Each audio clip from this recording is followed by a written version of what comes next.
অপরিবর্তিত রয়েছে নোয়াখালী ও লক্ষ্মীপুরের বন্যা পরিস্থিতি। আরো জানাতে সরাসরি যুক্ত হচ্ছেন সহকর্মী মাওলা সুজন ও সাইফুল ইসলাম স্বপন। প্রথমেই চলে যাচ্ছি নোয়াখালীতে সুজনের কাছে। সুজন, প্রত্যন্ত অঞ্চলগুলোতে ত্রাণ কি পৌঁছাচ্ছে কিনা, কি খবর রয়েছে জানাবেন।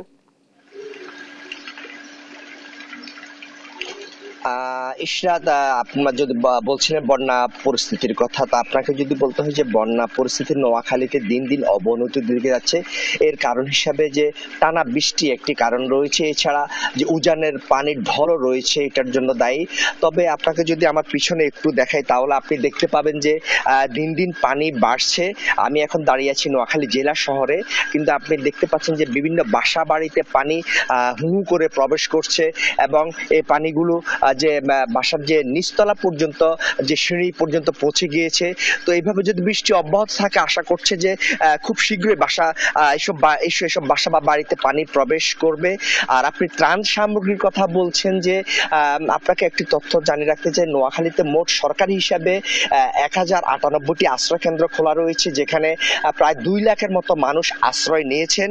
তো এইসব মানুষ যে ত্রাণ সামগ্রী মোটামুটি সরকারিভাবে না পেলেও কিন্তু বেসরকারি ভাবে পাচ্ছেন। তবে একটি অভিযোগ রয়েছে যে প্রত্যন্ত অঞ্চলে, বিশেষ করে গ্রামাঞ্চল, যেখানে সহজে যোগাযোগ ব্যবস্থা খুব একটা ভেঙে পড়েছে, সেখানে যে নৌকার অভাবে ত্রাণ সামগ্রী তেমন ভাবে পৌঁছানো যাচ্ছে না।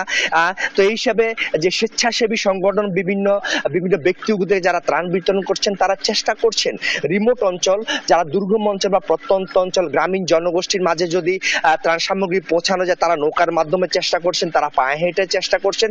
তবে একই সাথে তাদের তারা বলেছেন যে পানির সাথে যুদ্ধ করে যতটুকু পায়ে হেঁটে যাওয়া যায় ততটুকু তারা যেতে পারছেন।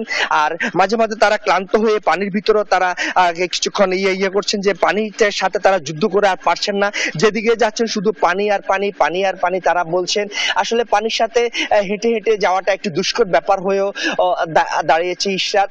আর আপনাকে আরেকটি তথ্য জানিয়ে রাখতে চাই যে গতকালকে যে নোয়াখালীর কোম্পানিগঞ্জ উপজেলার যে মুসাফুক রোজার সেটি ভেঙে যাওয়াও এই জোয়ারের পানি প্রবেশ করায় যে পানি বেড়ে গেছে। তো আমি এখন চলে যাব বন্যা পরিস্থিতির সর্বশেষ অবস্থা নিয়ে কথা বলার জন্য লক্ষ্মীপুরে। সেখানে রয়েছেন আমাদের কবি স্বপন। স্বপন, আপনি লক্ষ্মীপুরের সর্বশেষ অবস্থা আমাদেরকে জানাবেন। সুজন, আপনাকে ধন্যবাদ। আপনি জানাচ্ছিলেন যে নোয়াখালীর বন্যা পরিস্থিতি ও ত্রাণ বিতরণের খবর। আমরা এই মুহূর্তে রয়েছি লক্ষ্মীপুর সদর উপজেলায়।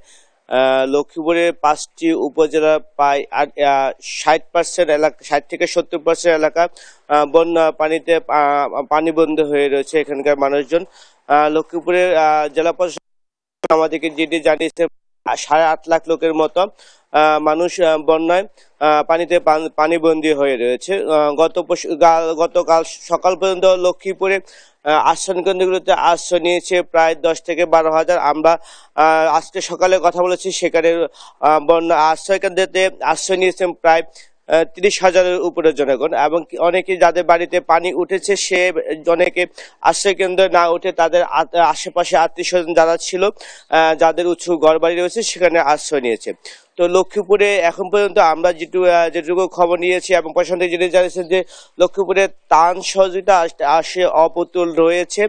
বিশেষ করে প্রত্যন্ত অঞ্চল, যেহেতু লক্ষ্মীপুর জেলার 70% এলাকায় পানি নতুন ভাবে পানি ঢুকে বন্যায় আক্রান্ত হয়েছে নতুন এলাকায়। এইসব এলাকার লোকজন ত্রাণের সহযোগিতা একেবারে কম পাচ্ছে বলে আমাদেরকে জানিয়েছেন। লক্ষ্মীপুরের জেলা প্রশাসন এবং বিভিন্ন বেসরকারি এবং রাজনৈতিক সংগঠন থেকে যে ত্রাণ দিচ্ছে, এটা যে পরিমাণ মানুষ বন্যা আক্রান্ত হয়েছে তার চেয়েও খুবই নগণ্য বলে তারা জানিয়েছেন। এবং অনেক এলাকায় রয়েছে যেখানে গত 7-8 দিন পর্যন্ত কোনো স্বেচ্ছাসেবী সংগঠন এবং রাজনৈতিক কর্মীগণ সেখানে ত্রাণ সহায়তা দিতে পারেনি। তো লক্ষ্মীপুরের বন্যা এখন নতুন করে প্লাবিত হচ্ছে। এই ছিল লক্ষ্মীপুর থেকে বন্যার সর্বশেষ খবর। ইশরাত।